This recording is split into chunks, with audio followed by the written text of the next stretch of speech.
Եվրոպայի խորհրդի մարդու իրավունքների հանձնակատարը մտադիր է հանդիպել բանտարկված արքեպիսկոպոսներին, բարերար Սամվել Կարապետյանին եւ այլ հանրային ու քաղաքական գործիչներին, որոնց Փաշինյանի ընդդիմախոսները քաղբանտարկյալներ են համարում։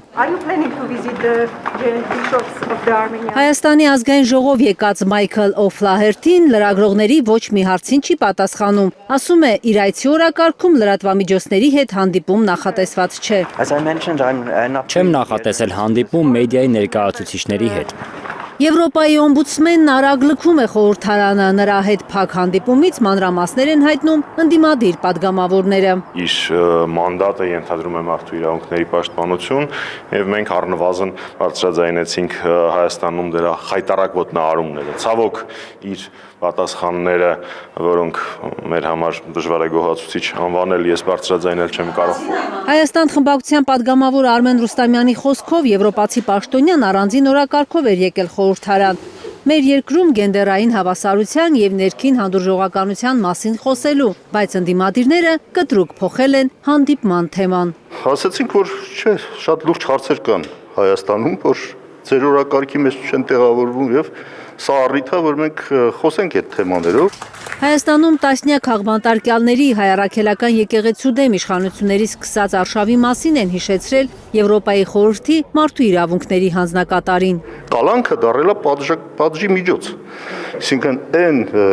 քրեական գործերով, որոնք որ այլ տեղերում լինում են, դրանով անպայման կալանք որպես խափանումնամիջոց չի կիրառվում, բայց այս դեպքերում հատուկ կիրառվում է։ Եվ ունենք հիմա էլ այդպիսի դեպքեր, որ ավելի ծանր հանցագործություններ են համապատասխան անցով, որ հիմա քննվում են, նրանք չեն կալանավորվում, այսինքն սա արդեն խոսում է քաղաքական հետապնդումների մասին։ Ռուստամյանը եվրոպացի պաշտոնյային հասկացրել է, եվրոպական կառույցները չեն կարող աչք փակել քաղաքական հետապնդումների վրա, միայն այն պատճառով, որ Փաշինյանն իր ընդդիմախոսներին Կրեմլի ագենտներ է անվանում։ Ասի հասկացանք գոյություն ունի Եվրոպա-Ռուսաստան պատերազմ։ Եվ ասի հիմա, չգիտես ինչի եւ որտեղ որոշվել է, որ իշխանությունը այդ պատերազմում ճիշտ կողմում է, օպոզիցիան սխալ կողմում է։ Եվ դա դարձել է այնպես, որ ունիվերսալ չեն այլևս մարդու իրավունքների պաշտպանության հարցերը։ Այսինքն, եթե մարդկանց դիտում են իրենց թեթև ձեռքով Կրեմլի ագենտներ, օրինակ, ուրեմն նրանց իրավունքները կարելի է ոտնահարել։ Այսինքն, սա պետք է ի վերջո վերացնել, սա հեղինակության հարցն է նույն Եվրոպայի խորհրդի։ Ազգային ժողովի մարդու իրավունքների պաշտպանության հանձնաժողովի նախագահի պարտականությունները կատարող ՔՊԱ-ական Ռուստամ Բաքոյանը եվրոպացի պաշտոնյայի հետ Հայաստանում քաղբանտարկյալների հարց չի քննարկել։ Ոչ։ Բաքոյանը պնդում է եվրոպացիների հետ ակտիվ աշխատելու մի օրակարգ ունեն, Հայաստանի դեմ ինչ-ինչ հիբրիդային պատերազմների դեմն առնելը։ Հիբրիդային պատերազմ Թուրքիայի Գիտեք, ոչ։ Շատ ակնհայտ է Թուրքիան եւ Ադրբեջանը չեն միջա։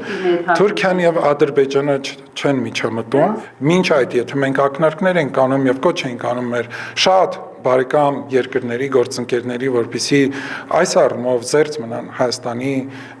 ներքաղաքական կյանքից կամ Հայաստանի ներքաղաքական կյանքին միջամտելուց, մենք սրա մասին հիմա շատ ավելի բաց ենք խոսում։ Այդ դեպքում ո՞ր երկրից է գալիս հիբրիդային վտանգը։ Բաքոյանը շուրջ 10 րոպե խուսափում է Ռուսաստանի անունը տալ, հետո ակամա խոստովանում է, թե իրենք պայքարելու են Հայաստանում նրա ձևակերպմամբ ռուսամետ ուժերի տարածած կեղծ թեզերի դեմ։ Խոսքն դիմադիր դաշտի շատ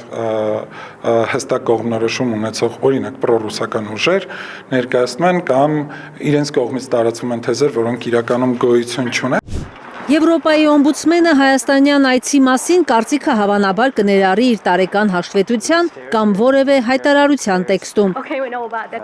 Քաղտեխնոլոգները չեն բացառում, որ Մայքլ Օ'Ֆլահերթին պրոիշխանական թեզեր առաջ տանի, անգամ արձանագրի, որ Հայաստանում որևէ քաղբանտարկյալ չկա։ Ընդդիմադիրների հետ հանդիպմանը Արմեն Ռուստամյանի խոսքով եվրոպացի պաշտոնյան միայն ուշադիր լսել է։ Դուք ասեցիք, մենք լսեցինք, քաղբանտարկյալներ եւ այլ,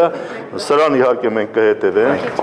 Կարնե Մանգասարյան, Աշոտ Մնոյան եւ Հարություն Մաթեւոսյան, Հայլուր։ Հայաստանում ու աշխարհում տեղի ունեցող իրադարձությունների մասին առաջինն իմանալու համար բաժանորդագրվեք մեր ալիքին, սեղմեք զանգակը, որ բաց չթողնեք ամենահրատապը, կարևորն ու հետաքրքիրը։